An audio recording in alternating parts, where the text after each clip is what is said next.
Hello friends, வணக்கம். வாங்க இன்றைக்கி நம்ம வீடியோவில் 3 டிஃப்ரெண்ட்டான பச்சை பயிர் குழம்பு எப்படி பண்ணுறதுன்னு பார்க்கலாம். இந்த எல்லா ரெசிபியுமே கண்டிப்பாக உங்கள் டெய்லி ரொட்டீனுக்கு யூஸ்ஃபுல்லாக இருக்கும். இந்த 3 குழம்புமே ரொம்ப ஈஸியாக பண்ணிடலாம். டேஸ்ட் ரொம்பவே சூப்பராக இருக்கும். இப்போ நம்ம இதை எப்படி பண்ணுறதுன்னு பார்க்கலாம். இப்போ ஃபஸ்ட்டு பச்சை பயிறு பாலக் கடayal. இது சப்பாத்தி, தோசை, சாதம் எல்லாத்துக்குமே நல்லாயிருக்கும். நம்ம கீரை சேர்த்து செய்கிறதுனால இது காலையில் இல்லை லஞ்சுக்கு மட்டும் யூஸ் பண்ணிக்கலாம். இப்போ இதுக்கு தேவையான அளவுக்கு பச்சை பயிர் க்ளீன் பண்ணி எடுத்துக்கலாம். ஃபஸ்ட்டு பச்சை பயிரை நல்லா வாசம் வர அளவுக்கு ட்ரையாக வறுத்து எடுத்துக்கலாம். இது நல்லா வறுப்பட்டு செவந்து வரணும் இந்தளவுக்கு. இது நல்லா ஆறுனதும் கழுவி எடுத்துக்கலாம். இப்போ இது குக்கரில் சேர்த்துட்டு தேவையான அளவுக்கு தண்ணி ஊற்றிக்கலாம். இப்போ பச்சை பயிர் நல்லா வேகட்டும். கொஞ்சமாக மஞ்சள் தூள் சேர்த்து விசில் வச்சிடலாம். இப்போ பச்சை பயிர் வேகிறதுக்குள்ளே நம்ம கீரை க்ளீன் பண்ணி எடுத்துக்கலாம். ஒரு கட்டு கீரைக்கு 1 டம்ளர் அளவுக்கு பச்சை பயிர் எடுத்துக்கலாம். அப்போ டேஸ்ட் நல்லாயிருக்கும். இப்போ கீரையோட வேக போடுறதுக்கு ஒரு தக்காளி, காரத்துக்கு தேவையான அளவுக்கு பச்சை மிளகா, 2 பூண்டு பல் மட்டும் தட்டி எடுத்துக்கலாம். இப்போ பச்சை பயிர் நல்லா வெந்துருச்சு. இப்போ பாருங்கள், இந்த அளவுக்கு நல்லா வேக வச்சுக்கலாம். இது மத்து வச்சு நல்லா ஒரு தடவை கடைஞ்சி விட்டுடலாம். இப்போ இந்த அளவுக்கு நல்லா கடைஞ்சதும் இதோட தக்காளி, பச்சை மிளகா, பூண்டெல்லாம் சேர்த்துட்டு கீரையும் சேர்த்துக்கலாம். கீரை சும்மா கையிலேயே பிச்சு போட்டுக்கலாம். ஏன்னா வெந்ததும் நம்ம கடையை தான் போகிறோம், கட் பண்ண வேண்டியதில்லை. இப்போ கொஞ்சமாக தண்ணி ஊற்றி வேக வச்சிடலாம். இது எல்லாத்தையும் நல்லா ஒரு தடவை கலந்து விட்டுடலாம். கீரை பச்சை வாசம் போகிற வரைக்கும் இது கொதிக்கட்டும். உப்பு இப்போ சேர்க்க தேவையில்லை. நம்ம தாளித்து கொட்டிட்டு அதுக்கப்புறமா உப்பு சேர்த்துக்கலாம். இப்போ இந்த அளவுக்கு நல்லா கொதிச்சிருச்சு. குக்கர் மூடி ஒரே ஒரு விசில் மட்டும் வச்சு இறக்கிக்கலாம். இப்போ கீரை, தக்காளி, பச்சை மிளகாயெல்லாம் நல்லா வெந்துருச்சு. இப்போ தாளிக்கிறதுக்கு கொஞ்சமாக எண்ணெய் சூடு பண்ணிக்கலாம். ஒரு ஸ்பூன் சீரகம் சேர்த்துக்கலாம்.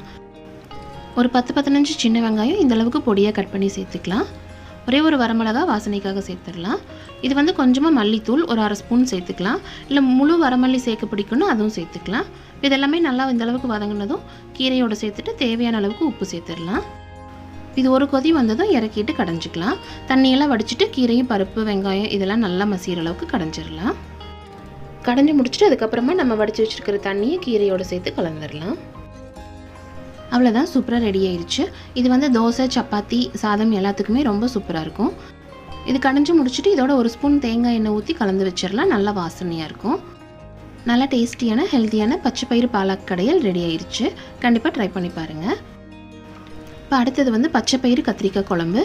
இது ரொம்ப ரொம்ப டேஸ்டியான குழம்பு, ஈஸியாக பண்ணிடலாம். இப்போ ஃபஸ்ட்டு இதுக்கு தேவையான அளவுக்கு பச்சை பயிறு நல்லா வறுத்து வேக வச்சு எடுத்துக்கலாம். இப்போ இந்த அளவுக்கு நல்லா வேக வச்சுட்டு இது மத்து வச்சு கடையாமல் சும்மா கரண்டி வச்சு கொஞ்சமாக மசிச்சு மட்டும் விட்டுடலாம். இப்போ இதுக்கு ஒரு மீடியம் சைஸ் பெரிய வெங்காயம் இந்தளவுக்கு கட் பண்ணி எடுத்துருக்கேன். ஒரு தக்காளி, 4-5 பல் பூண்டு தட்டி எடுத்துக்கலாம். கொஞ்சமாக கருவேப்பிலை சேர்த்துக்கலாம். இப்போ இதோட 4-5 கத்திரிக்காய் சேர்த்துக்கலாம். டேஸ்ட் சூப்பராக இருக்கும். காய் சேர்க்காமலும் செய்யலாம், அதுவும் நல்லாயிருக்கும். ஒரு கை அளவுக்கு தேங்காவை நல்லா பேஸ்ட்டாக அரைச்சி எடுத்துக்கலாம். தேங்காய் சேர்க்கும் போது குழம்பு டேஸ்ட் இன்னும் சூப்பராக இருக்கும். குழம்பு குவான்டிட்டியும் கொஞ்சம் அதிகமாக கிடைக்கும். இப்போ நம்ம வேக வச்ச பருப்போட கத்திரிக்காய் எல்லாத்தையும் சேர்த்துடலாம். இப்போ காய் வேகிறதுக்கு தேவையான அளவுக்கு மட்டும் உப்பு சேர்த்துக்கலாம். இப்போ கொஞ்சமாக தண்ணி சேர்த்து காயை நல்லா வேக வச்சிடலாம்.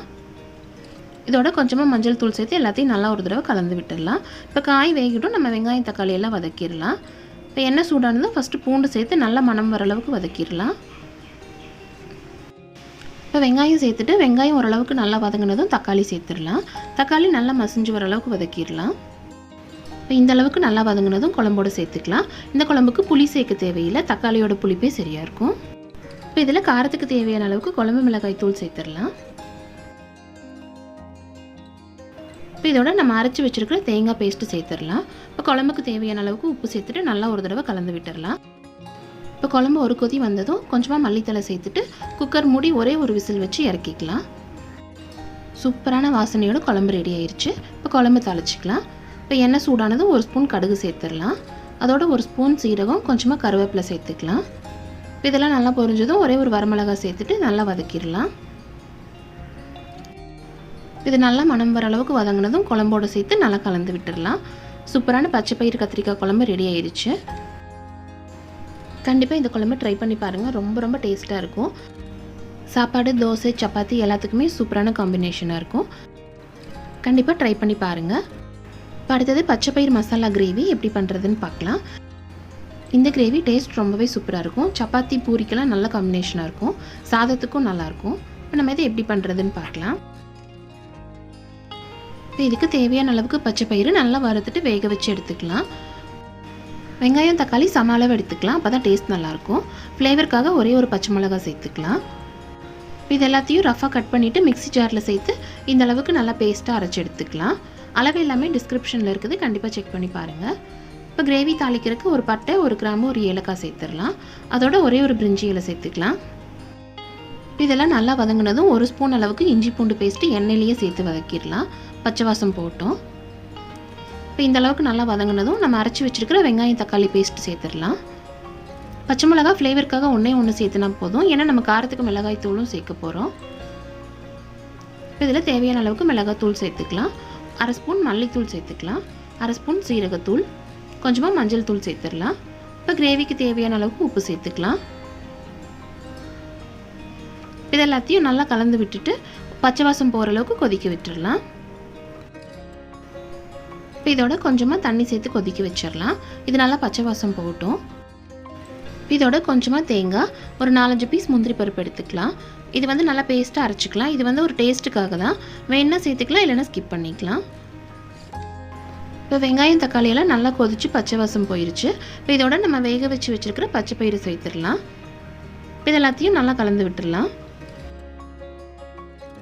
இப்போ இதோட 1/2 ஸ்பூன் அளவுக்கு சர்க்கரை சேர்த்துக்கலாம்.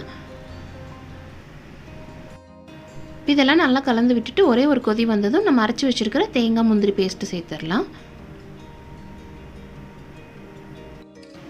இது எல்லாத்தையும் நல்லா ஒரு தடவை கலந்து விட்டுட்டு உப்பு காரம் சரி பார்த்துக்கலாம். இது மறுபடியும் ஒரு 2 நிமிஷம் கொதிச்சா போதும். இப்போ கிரேவி சூப்பராக ரெடி ஆயிடுச்சு. இதில் கடைசியாக ஃப்ளேவருக்காக 1/2 ஸ்பூன் கரம் மசாலா, கொஞ்சமாக மல்லித்தலை சேர்த்துடலாம். அதோட கொஞ்சமாக கசூரி மேத்தி சேர்த்துக்கலாம்.